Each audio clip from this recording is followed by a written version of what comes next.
First of all, I thank Walter and the panelists and you for coming out to help us address one of the, perhaps even the deepest issue confronting the African continent at this time. As he mentioned, I wouldn't like this to be a deep lecture because I would like an engagement. And quite frankly, Dr. Morton's remarks I segue to what I'll talk about. You hit the key points. The African University of Science and Technology, I just want to give you a brief background on that, was conceived by African heads of state, and Dr. Nelson Mandela took leadership of this, mostly because they recognized that to have Africa develop the way it should, there needs to be some investment of intellectual capital. And they look around the continent, most of the African universities don't even rank in the top 500 in the world. Southeast Asian countries didn't do it that way. So they decided to develop this African University of Science and Technology, which is a continental university. To work with international agencies, foreign agencies, the private sector, non-profit organizations, to harvest the intellect of people who have Africa interests, not just Africans, to help prop up African economies so that services to Africans and African residents would be promoted. I would like to, in this presentation, basically lead you through just a few things to help you in configuring questions and making your remarks about the nature of education in the continent. Basically, every African country now uses sustainable development as the mantra, but really not all of them will succeed in it because they don't have all the configurational things and the capital to deal with this. But to do this, educational systems in Africa have to recognize the policy context, the development context that need to be viewed. Economic development, non-investment of intellect, doesn't work too well down there. Population management, Africa has one of the highest population increase rates worldwide. Environmental and natural resources stewardship, and social equity. Most of you have read about all the problems in the Niger Delta, Darfur, and so forth. So educational systems in Africa have to be configured to address these issues.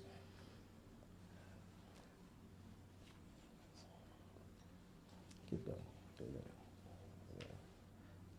Keep going. Yes, so the context is that Africa has to look at the fact that globalization of the economy is on, diversification in culture. Africa is perhaps the most diverse continent culturally. Information explosion, increase in competition, replacement of human labor by machines. Now, to do this in Africa, where are the MITs? Where are the California Institute of Techs? We don't have that. The best ranked African university is the University of Cape Town, and a few others, University of Witwatersrand in South Africa.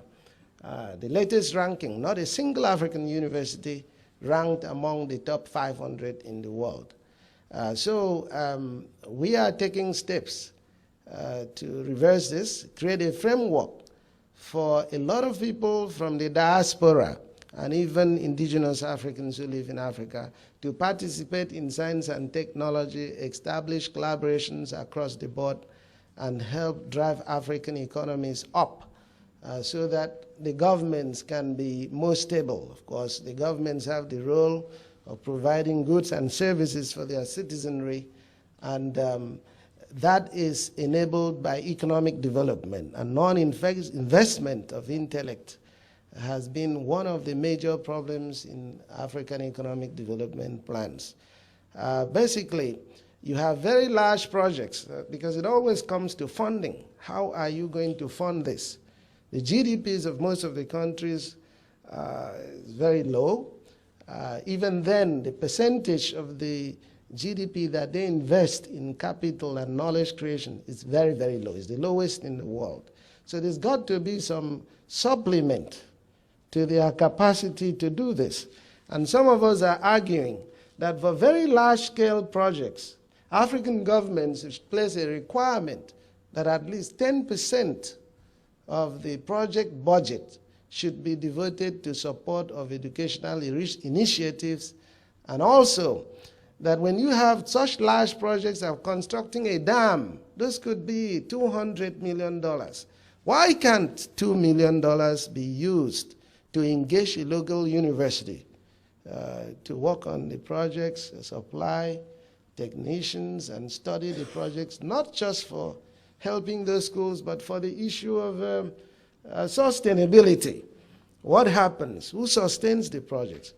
About 15 years ago now, I did a continent-wide review of projects funded by the World Bank. I went to every of the 29 African countries.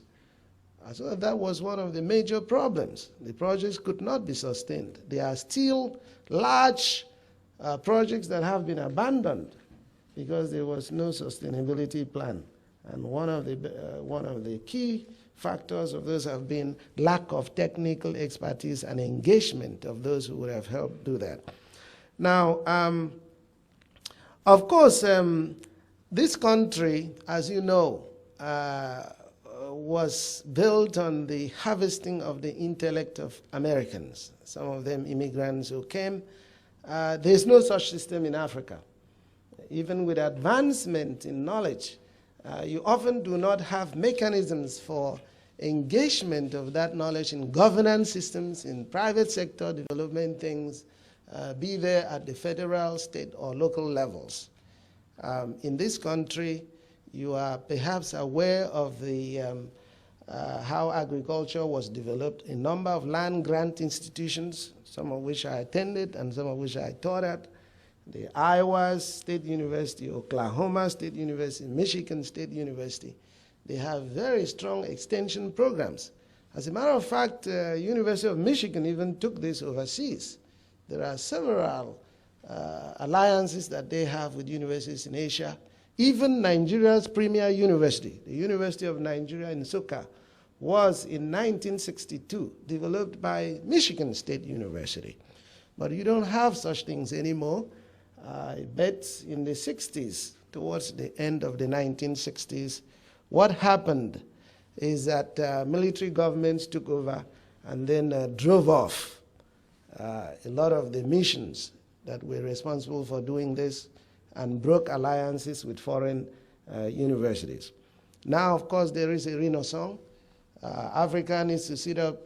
The era of independence struggles are over. This is the era of African Renaissance.